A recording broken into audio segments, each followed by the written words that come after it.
আসসালামু আলাইকুম everyone. Culinary art by সঞ্জুর আজকের আয়োজনে আপনাদেরকে ওয়েলকাম জানাচ্ছি। আজকে আমি আপনাদের সাথে খুবই হেলদি একটা রেসিপি শেয়ার করব। হেলদি একটা মেয়োনিজ শেয়ার করব।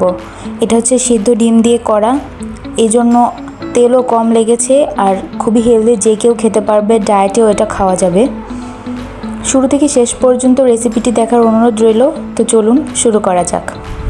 ফার্স্টেই আমি এখানে 2টা সেদ্ধ ডিম নিয়েছি, তারপর দিয়ে দিচ্ছি 1 কোয়া রসুন, তারপর চিনি দিয়ে দিচ্ছি 2 চা চামচ, লবণ দিয়ে দিচ্ছি 1/2 চা চামচ, গোলমরিচ গুঁড়া 1/2 চা চামচ, গুঁড়া দুধ 1 চা চামচ, লেবুর রস 2 টেবিল চামচ, ভিনেগার 1 টেবিল চামচ, তারপর সয়াবিন তেল দিয়ে দিয়েছি 2 টেবিল চামচ, দিয়ে এটাকে ভালো মতো ব্লেন্ড করে নিব।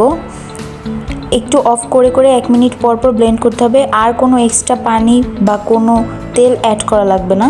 এটাকে ব্লেন্ড করলেই দেখবেন খুব সুন্দর স্মুথ হয়ে যাবে, একদম মেয়োনিজের টেক্সচার চলে আসবে।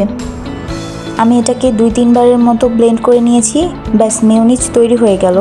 এবার আমি সার্ভ করে দেখাচ্ছি।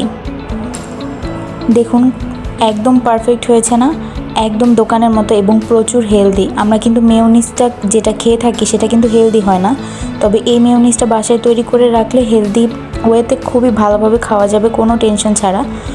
তো রেসিপিটি কেমন লেগেছে অবশ্যই কমেন্ট করে জানাবেন। ভালো লাগলে একটা লাইক করবেন, শেয়ার করবেন এবং প্লিজ প্লিজ প্লিজ আমার চ্যানেলটি সাবস্ক্রাইব করবেন। আমি আবারও হাজির হয়ে যাব নতুন কোনো রেসিপি নিয়ে। এবং হ্যাঁ, এটি কিন্তু আপনারা ফ্রিজে রেখে 2 থেকে 3 দিন ইজিলি সংরক্ষণ করতে পারবেন। যেহেতু এটা সিদ্ধ ডিমের, তাই বেশি দিন সংরক্ষণ করা যাবে না। তো আজ বিদায় নিচ্ছি। আল্লাহ হাফেজ। আসসালামু আলাইকুম।